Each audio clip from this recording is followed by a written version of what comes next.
ದೇವರನ್ನು ಪೂಜಿಸುವಾಗ ಅನುಸರಿಸಲೇಬೇಕಾದ 15 ನಿಯಮಗಳು. ನಾವು ನಂಬಿರುವ ದೇವರು ನಮ್ಮ ಜೀವನದಲ್ಲಿನ ಎಲ್ಲ ಅಡೆತಡೆಗಳನ್ನು ನಿವಾರಿಸಿ ಜೀವನದಲ್ಲಿ ಸಂತೋಷ, ಸಂಪತ್ತು ಮತ್ತು ಸಮೃದ್ಧಿಯನ್ನು ಕರುಣಿಸುತ್ತಾನೆ. ಆತ ಮರಣದ ನಂತರ ಮೋಕ್ಷವನ್ನು ಪಡೆಯಲು ಸಹಾಯ ಮಾಡುತ್ತಾನೆ. ಹಿಂದೂ ದೇವರುಗಳನ್ನು ಪೂಜಿಸುವಾಗ ಅನುಸರಿಸಲೇಬೇಕಾದ 15 ಸುವರ್ಣ ನಿಯಮಗಳನ್ನು ತಿಳಿದುಕೊಳ್ಳೋಣ. 1. ಇದೇ ದೇವರನ್ನು ಪೂಜಿಸಬೇಕೆಂಬ ನಿಯಮವಿಲ್ಲ. ನಿಮ್ಮ ಆಯ್ಕೆಯ ದೇವರುಗಳನ್ನು ಇಷ್ಟ ದೇವರನ್ನೇ ಪೂಜಿಸಿ, ಆದರೆ ಪ್ರತಿದಿನ ಪೂಜೆ ಮಾಡಬೇಕು. ಬೆಳಗ್ಗೆ ಸ್ನಾನವಾದ ಕೂಡಲೇ ಪೂಜೆ ಮಾಡುವುದು ಒಳಿತು. ಅಲ್ಲದೆ ಪೂಜೆಯನ್ನು ದಿನಕ್ಕೆ 2 ಬಾರಿ ಮಾಡುವುದು ಕೂಡ ಉತ್ತಮವೇ. 2ನೇಯದು, ನಿಮ್ಮ ಮನೆಯ ಪೂಜಾ ಸ್ಥಳದಲ್ಲಿ 15 ಇಂಚುಗಳಿಗಿಂತ ದೊಡ್ಡದಾದ ದೇವರ ವಿಗ್ರಹಗಳು ಇರಬಾರದು. ಗಣೇಶ, ಸರಸ್ವತಿ ಮತ್ತು ಲಕ್ಷ್ಮೀ ದೇವತೆಗಳ ನಿಂತಿರುವ ಮೂರ್ತಿಗಳನ್ನು ಪೂಜಾ ಸ್ಥಳದಲ್ಲಿ ಇಡಬಾರದು. 3ನೇಯದು, ದೇವರ ಕೋಣೆಯಲ್ಲಿ ಒಂದೇ ದೇವರ ಅಥವಾ ಯಾವುದೇ ದೇವಿಯ 3 ವಿಗ್ರಹಗಳನ್ನು ಇಡಬೇಡಿ. ಅದೇ ರೀತಿ 2 ಶಿವಲಿಂಗಗಳು, 2 ಸಾಲಿಗ್ರಾಮಗಳು, 2 ಸೂರ್ಯದೇವರ ವಿಗ್ರಹಗಳು ಮತ್ತು 2 ಗೋಮತಿ ಚಕ್ರಗಳನ್ನು ಒಂದು ಪೂಜಾ ಸ್ಥಳದಲ್ಲಿ ಇಡಬಾರದು. 4ನೇಯದು, ಮನೆಯ ದೇವಾಲಯದಲ್ಲಿ ಯಾವುದೇ ಉಡುಗೊರೆ ಬಂದ ಮರದ ಅಥವಾ ಫೈಬರ್ ವಿಗ್ರಹಗಳು ಇಡಬಾರದು. ನೀವು ಪ್ರತಿನಿತ್ಯ ಪೂಜಿಸುತ್ತಿರುವ ಹಿಂದೂ ದೇವರ ವಿಗ್ರಹವನ್ನು ಮಾತ್ರ ಇಡಬೇಕು.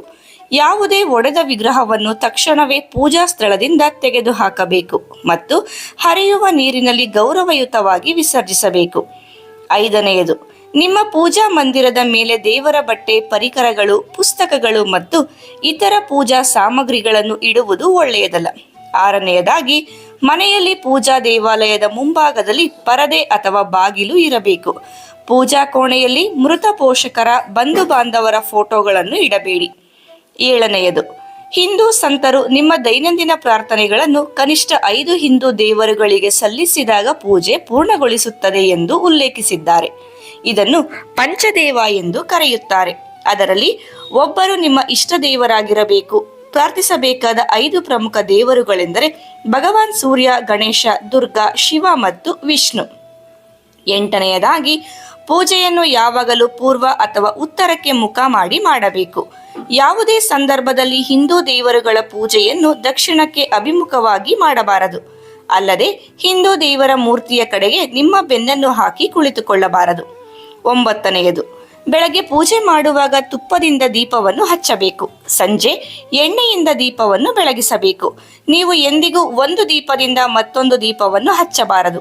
ಇದು ಮನೆಯಲ್ಲಿ ಅನಾರೋಗ್ಯವನ್ನು ಆಕರ್ಷಿಸುತ್ತದೆ. 10ನೇಯದು, ನೆಲದ ಮೇಲೆ ಕುಳಿತು ಪ್ರಾರ್ಥನೆಗಳನ್ನು ಮಾಡಬಾರದು. ಚಾಪೆ ಅಥವಾ ಮಣೆ ಮೇಲೆ ಕುಳಿತುಕೊಳ್ಳಬೇಕು. 11ನೇಯದು, ಪೂಜೆಯಲ್ಲಿ ಬಳಸುವ ಗಂಗಾ ಜಲವನ್ನು ಯಾವುದೇ ಪ್ಲಾಸ್ಟಿಕ್, ಅಲ್ಯೂಮಿನಿಯಂ ಅಥವಾ ಕಬ್ಬಿಣದ ಪಾತ್ರೆಗಳಲ್ಲಿ ಇಡಬಾರದು. ಇದಕ್ಕಾಗಿ ತಾಮ್ರದ ಪಾತ್ರೆ ಒಳ್ಳೆಯದು ಎಂದು ಪರಿಗಣಿಸಲಾಗುತ್ತದೆ. ಅದೇ ರೀತಿ ತಿಲಕಕ್ಕೆ ಬಳಸುವ ಚಂದನವನ್ನು ತಾಮ್ರದ ಪಾತ್ರೆಗಳಲ್ಲಿ ಸಂಗ್ರಹಿಸಬಾರದು. 12ನೇಯದು, ಯಾವುದೇ ದೇವರನ್ನು ಪೂಜಿಸುವಾಗ ನೀವು ಯಾವಾಗಲೂ ದಾನ ಮಾಡಬೇಕು.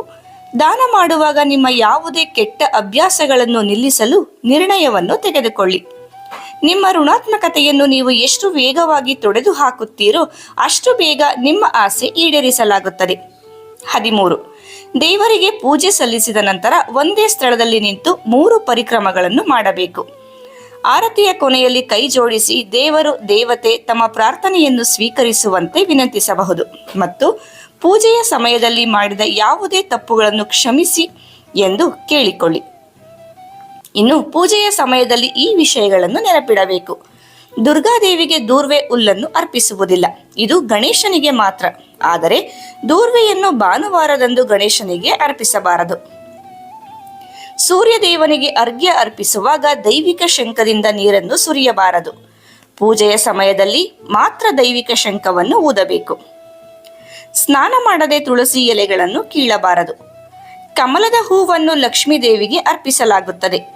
ಅಶ್ವತ್ಥ ಮರಗಳಿಗೆ ಬುಧವಾರ ಮತ್ತು ಭಾನುವಾರ ನೀರು ಹಾಕಬಾರದು. ಕೇತಕಿ ಹೂವುಗಳನ್ನು ಶಿವನಿಗೆ ಅರ್ಪಿಸಬಾರದು. ದೇವರಿಗೆ ಅರ್ಪಿಸುವ ಹೂವುಗಳನ್ನು ತಾಮ್ರದ ತಟ್ಟೆಯ ಮೇಲೆ ಇಟ್ಟು ನೈವೇದ್ಯ ಮಾಡಬೇಕು. ಮಾಹಿತಿ ಇಷ್ಟ ಆದರೆ ಇನ್ಫಾರ್ಮೇಟಿವ್ ಕನ್ನಡ ಚಾನೆಲ್ನ ಸಬ್ಸ್ಕ್ರೈಬ್ ಮಾಡಿ.